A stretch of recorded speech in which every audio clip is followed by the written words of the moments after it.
मूल स्वभाव, वह मूल घर, वह मूल धर्म जो मानव का होना चाहिए, उसको प्राप्त करने में समर्थ हुई हैं। ऐसा मेरा प्रमाणित अनुभव है कि उनके किसी भी विचारधारा में वर्गवाद, जातिवाद, व्यक्तिवाद या राजनीतिकवाद, इस तरह की किसी भी धारणाओं से उनका कोई लगाव या भौतिकवाद या अर्थ धर्म काम मोक्ष के प्रति एक राजा जनक की स्थिति जैसी वैदेही स्थिति में वो फिक्स होने के लिए परमात्मा द्वारा सिलेक्ट की गई। उनके द्वारा साक्षी होकर के समस्त अपने नियमानुसार कर्तव्यों का निर्वहन करते हुए समस्त प्रक्रियाओं योजनाओं को जो उनके उत्तरदायित्व सिद्ध करती हैं उनको प्रमाणित करते हुए और अपनी श्रद्धा से निष्ठा से अपनी योजनाओं को, अपने उत्तरदायित्वों को निर्वहन करती हैं। और जो सत्य सनातन का मूल रूप, मूल स्वभाव जो लोप होता जा रहा है, जो लोप लगभग हो चुका है, उसको पुनः जागृत करने के लिए इस धराधाम पर वो अपनी प्रक्रियाओं में महारत हासिल कर चुकी है। उन परम शक्ति, परम सद्गुरु, परम परमात्मा, परम राधा माँ, परम पार्वती, परम लक्ष्मी, परम दुर्गा के रूप में मैं उनको सद्गुरु बना करके ग्रहण कर चुका हूँ। उनके निर्देशन से कभी भी मैं इत्र नहीं जाऊंगा।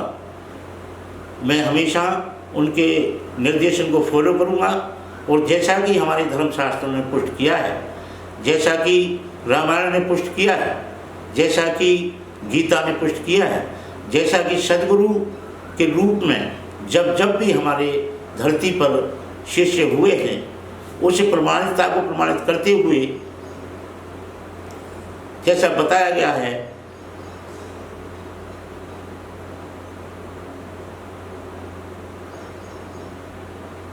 कि सर दिए जो गुरु मिले तो भी शस्त्र जान। यदि गर्दन दे करके भी, मृत्यु पा करके भी यदि सद्गुरु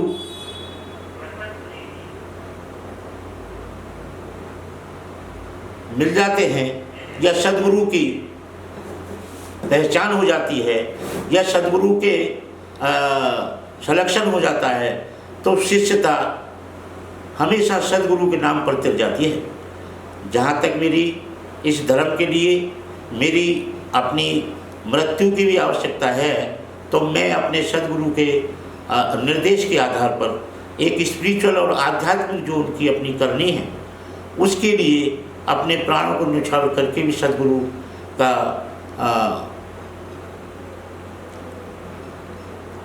अवतार ग्रहण करने के लिए प्रार्थी हूँ। और यदि किसी प्रकार की कोई त्रुटि जानती हैं तो सर्वाधिकार उनको होता है, वो किसी भी स्तर का दंड मुझे दे सकती हैं। जहाँ तक अवतारों के सम्मान, अवतारों से प्रेम, अवतारों से लगाव और अवतारों की करनी पर जो ऑब्जेक्शन हैं, वो पहले से ही मैं सुनता आया हूँ। पहले से ही मैंने साथ समाज से सुने हैं कि रामचंद्र जी हमारे भगवान, जो हमेशा श्री रामचंद्र जी के पीछे एक धोबी रहता था, उसने भगवान राम को फॉलो नहीं किया, जबकि भगवान राम को समस्त तीनों लोकों में ऐसा कौन जीव था जो भक्त था और भक्त होकर के भगवान राम को फॉलो नहीं किया। वही बात कृष्ण महाराज की थी। श्री कृष्ण महाराज को भी कितने लोगों ने फॉलो नहीं किया, कितने लोग अंत तक भी उनसे लड़ते रहे, कितने लोग मोहम्मद साहब से अंत तक भी लड़ते रहे, लेकिन पूर्ण संत, पूर्ण अवतार, पूर्ण परमात्मा, परमेश्वर जब भी इस धराधाम पर अपने किसी शुद्ध मानव शरीर को पकड़ करके अपने माध्यम से जब भी यहाँ रूहानियत और रूहानी सत्कर्मों के माध्यम से वो धर्म की स्थापना करते हैं, तब भी बहुत से हम ही लोग उन पर तरह तरह के ऑब्जेक्शन कायम करते हैं। जैसा कि मैंने अभी बहुत जल्दी निकट पास्ट में देखा है कि एक साकार हरि, नारायण हरि, जबकि मैं 2002 से उनसे परिचित हूँ, मैंने कभी भी उनके करियर पर धब्बा लगते नहीं देखा, ना उनकी किसी प्रकार की कोई कलमाबंदी मैंने प्रतीत करके देखी। लेकिन जहाँ तक जांच, इंक्वायरी और उनका प्रश्न है, वो सब ठीक है। मेरी सदगुरु आदरणीय बी चंद्रा जी शासन और न्याय पर पूर्ण भरोसा, कानून पर पूर्ण न्याय संगत स्थिति में उन्हें भरोसा है। वही हमारे सदगुरु और भगवान, वही साकार विश्व हरि का भी पूर्ण भरोसा है। हालांकि मैं 2003, 4, 5 के बाद में मैं उनके दर्शन नहीं कर पाया, लेकिन उनकी अपनी जो नियत वास्तविकता है, जो उनकी अपनी रियलिटी है, उसमें मैंने कहीं भी, मेरी दृष्टि ने उनको कहीं भी किसी भी ऐसे मार्ग पर पतित नहीं देखा। उनके अलावा मेरी मान्यता में इस सृष्टि पर, इस धराधाम पर आज तक मैंने इन दोनों गुरु सदगुरुओं के अलावा मैंने किसी अन्य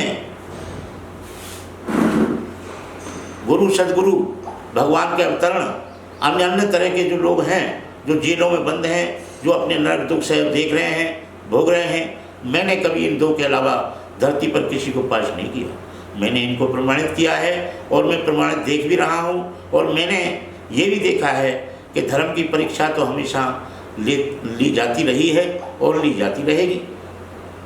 इस बात से मुझ पर, मेरी पहचान पर कोई फर्क नहीं आया। आदरणीय गोस्वामी श्री तुलसीदास जी ने भी अपने रामायण के माध्यम से पुष्टि की है कि बिन जाने न हो प्रतीति, बिन प्रतीत होए न प्रीति, और बिन प्रीति के भगत दृढ़ाई, और बिन भक्ति न राम सुख पाई। ये हमारे गोस्वामी श्री तुलसीदास जी ने रामायण के माध्यम से सदगुरु के विषय में ये लक्षण बताया गया है कि किसी भी सदगुरु एक भक्ति मार्ग होता है और एक परम मार्ग, आध्यात्म मार्ग होता है। यदि हमको सदगुरु को ग्रहण करना है तो आजकल तो सदगुरुओं की बहुत लाइन लगी हुई है।